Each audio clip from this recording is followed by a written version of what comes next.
നമസ്കാരം. നല്ല മഴയുള്ളൊരു ദിവസമാണ്. നല്ല പ്രകൃതി ഭംഗിയൊക്കെ ആസ്വദിച്ചുകൊണ്ട് നമ്മളൊരു ചെറിയൊരു യാത്രയാണ്. യാത്ര മറ്റെവിടേക്കുമല്ല, മഴക്കാലത്ത് നമ്മൾ സാധാരണ ആളുകൾ തേടി പോകുന്ന ഒരു സ്ഥലമാണ് വെള്ളച്ചാട്ടങ്ങൾ. അപ്പോൾ നിരവധി മഴക്കാലത്ത് മാത്രമായിട്ട് കാണുന്ന നന്നായിട്ട് കുത്തിയൊലിച്ചു പോകുന്ന പല വെള്ളച്ചാട്ടങ്ങളുമുണ്ട്. ഇത് മറ്റെവിടെയല്ല, നമ്മുടെ കൊച്ചു ഗ്രാമം, അതായത് നമ്മുടെ കണ്ണൂർ ജില്ലയിലെ പയ്യന്നൂരിൽ നിന്ന് ഏതാണ്ട് ഒരു 20 കിലോമീറ്റർ അകലെയായിട്ട് ചൂരൽ, അതായത് കാങ്കോൽ ആലപ്പടമ്പ് പഞ്ചായത്തിൻ്റെ ഭാഗമായിട്ടുള്ള ഒരു സ്ഥലമാണ്. അപ്പോൾ അവിടെയുള്ളൊരു ചെറിയ വെള്ളച്ചാട്ടമാണ്. നമ്മുടെ നാട് തന്നെയാണ്. ആ വെള്ളച്ചാട്ടത്തിലേക്കുള്ള യാത്രയാണ്. ഞാനിവിടെ മുമ്പ് പോയിട്ടുണ്ട്. അന്ന് ഒന്നും അധികം വലിയ അറിയപ്പെടാത്തൊരു സ്ഥലമായിരുന്നു ഇത്. പക്ഷേ ഇപ്പോൾ അടുത്ത കുറച്ച് കാലങ്ങളായിട്ട് വളരെ ദൂര സ്ഥലങ്ങളിൽ നിന്ന് പോലും നിരവധി ആളുകൾ ഇവിടെ എത്തിച്ചേരാറുണ്ട്. പ്രത്യേകിച്ചും മഴക്കാലത്ത് പോകുന്ന വഴിയിൽ അല്പം കട്ട് റോഡുണ്ട് എങ്കിലും ഇവിടെ എത്തിച്ചേരാനാവുമ്പോഴത്തേക്കും ഇതിൻ്റെ അടുത്തായിട്ടൊരു ഫാമുണ്ട്. അതായത് ഒരു ബാംഗ്ലൂരിൽ വർക്ക് ചെയ്യുന്ന കുറച്ച് IT പ്രൊഫഷണൽസാണ്. അവരുടെ ഒരു ഫാമാണ് ഇവിടെ. ഈ ഫാമിൻ്റെ കുറച്ച് മുകൾ ഭാഗത്തായിട്ട് ഇവിടെ ഒരു 5-10 വാഹനങ്ങൾക്ക് പാർക്ക് ചെയ്യേണ്ട ഒരു സൗകര്യം ഇവർ ഏർപ്പാടാക്കിയിട്ടുണ്ട്.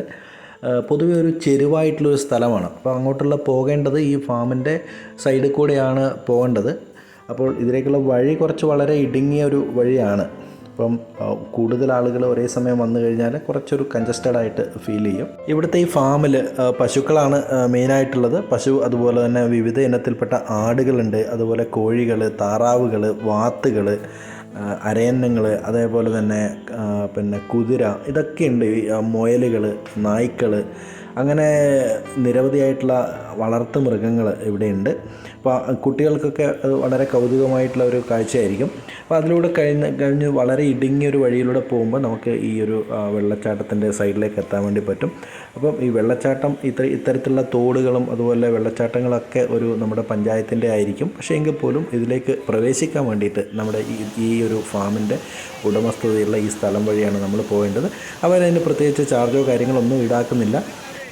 അതേപോലെ തന്നെ ഇവിടെ നമുക്ക് കുളിയൊക്കെ കഴിഞ്ഞ് നമുക്ക് നല്ല പൊറോട്ടയും നല്ല ഭക്ഷണമൊക്കെ കഴിക്കേണ്ട 1-2 ഷോപ്പുകൾ അവിടെയുണ്ട്. ചെറിയ ചായക്കടകളൊക്കെ അവിടെ, തട്ടുകടകളൊക്കെ ഉണ്ട്. അപ്പോൾ അതൊക്കെ ഒരു നല്ലൊരു ആംബിയൻസ് ഉണ്ടാക്കുന്നൊരു ഇത് തന്നെയാണ്, പ്രത്യേകിച്ചും മഴക്കാലത്ത്. പക്ഷേ ഒരു കാര്യം സൂചിപ്പിക്കുകയാണ്, അപ്പോൾ ഇതിൻ്റെ ഈ സൈഡൊന്നും അങ്ങനെ അധികം കെട്ടി വൃത്തിയാക്കി അത്രയും സേഫായിട്ടുള്ളൊരു സ്ഥലമല്ല. പക്ഷേ അങ്ങോട്ട് ഇറങ്ങുന്ന ആളുകൾ തന്നെ, കുട്ടികളും അങ്ങനെയുള്ള ആളുകളൊക്കെ തന്നെ ഈ മഴക്കാലത്ത് വളരെയധികം വെള്ളമുള്ള ഒഴുക്കുള്ള ഒരു സ്ഥലമാണ്. അപ്പോൾ അവിടെ അങ്ങനെ ഇറങ്ങുന്ന സമയത്ത് നമ്മളൊരു രക്ഷിതാക്കളെ കുറച്ചൊന്ന് ശ്രദ്ധിക്കേണ്ടതാണ്. എങ്കിൽ പോലും നിരവധി ആളുകൾ, കുറച്ച് റിസ്ക്, ഒരു അഡ്വഞ്ചറായിട്ടുള്ളൊരു ഇതാണെങ്കിൽ പോലും നിരവധി ആളുകൾ ഈ ഒരു മഴയും കൊണ്ടുകൊണ്ട് അവിടെ കുളിക്കാൻ വേണ്ടി നിരവധി ആളുകൾ വന്നിട്ടുണ്ട്. കുറേ ആളുകൾ ഇതിൻ്റെ സൈഡിലിരുന്ന് ഈ കാഴ്ചകളൊക്കെ കാണുന്നുണ്ട്.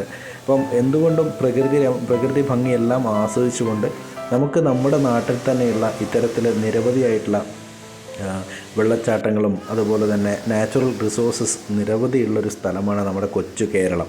അപ്പോൾ ഈ ഒരു സ്ഥലത്തേക്ക് വരേണ്ട ഒരു ഡീറ്റെയിൽ ഞാൻ കൃത്യമായിട്ട് പറയാം.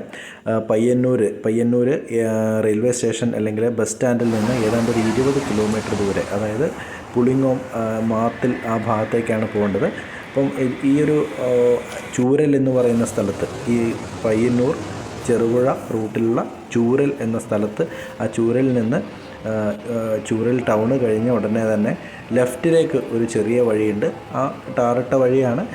അപ്പോൾ അത് കണ്ടാൽ അറിയാം. ഇപ്പോൾ ആ വഴിയിൽ നിരവധി വാഹനങ്ങൾ പോയിക്കൊണ്ടിരിക്കുന്നത് നമുക്ക് കാണാൻ വേണ്ടി കഴിയും.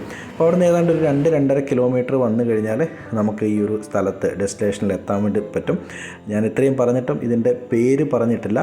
ഇതാണ് അരയിൽ എന്നാണ് ഈ സ്ഥലത്തിൻ്റെ പേര്. ഹരിതീർത്ഥങ്കര വെള്ളച്ചാട്ടം എന്നാണ് ഈ ഒരു ചെറിയ കൊച്ചു വെള്ളച്ചാട്ടത്തിന് അറിയപ്പെടുന്നത്.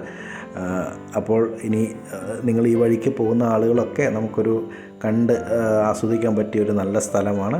പ്രത്യേകിച്ചും ഇവിടുത്തെ പ്രകൃതി ഭംഗിയാണ് ഏറ്റവും ആസ്വാദകരമായിട്ടുള്ളൊരിത്. ഇപ്പം വെള്ളത്തിലിറങ്ങി ചാടുന്നില്ലെങ്കിൽ പോലും നമുക്കിതിൻ്റെ ഭംഗി നന്നായിട്ട് ആസ്വദിക്കാൻ പറ്റുന്നൊരു ഇടം കൂടിയാണ് ഈ ഒരു ചെറിയ വെള്ളച്ചാട്ടം.